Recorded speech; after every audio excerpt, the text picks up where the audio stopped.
All right, check this out. This says area under the graph. So we're going to find the integral from 1 to 3 of this function, x over x squared plus 1 dx. Now, because you guys are all fresh and everything, I don't know if you guys realize this, that x can come down. You can rewrite this like this, 1 over x squared plus 1, and then you can put that x out in front with the dx. See, check this out.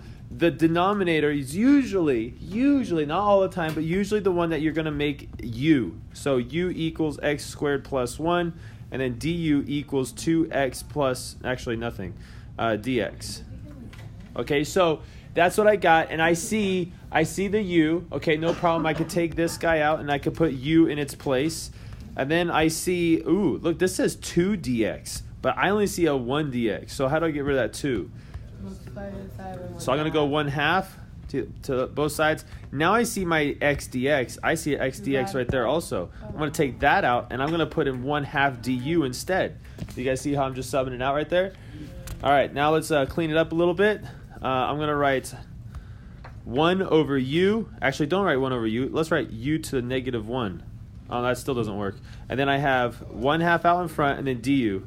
Well, I guess it works. What is the antiderivative of that? Like, if you add 1 to negative 1, you get 0, which magically doesn't work, right? Mm-hmm. So do you guys know, do you remember what that would be? What is the antiderivative of 1 over... Is it ln? Yeah, 1 over y. Yes, it's a natural log. So then I get 1/2 natural log of u, and then I have my stick right here. Okay, now my stick is supposed to have my lower and my upper bounds, but how come I didn't write it? Because these are x's. Now you have two choices. You can take this u out, and you can put what u equals, and then just use the 1 and the 3. You could do that. Or we can change this 1 and the 3 into u's by plugging into this, which is what I like to do. Because I could do that mentally. 3, I plug that into there. 3 squared is 9 plus 1 is? So I'm going to put 10 right here. The 3 is now a 10, because now it's a u. And then if I plug 1 into that, I would get dose. So then I plug in my 10, and then I plug in my 2,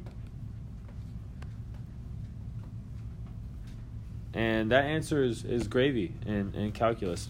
And we could probably simplify this a little bit just by taking out a 1/2, but that's really not that significant, so we're just going to leave it like that.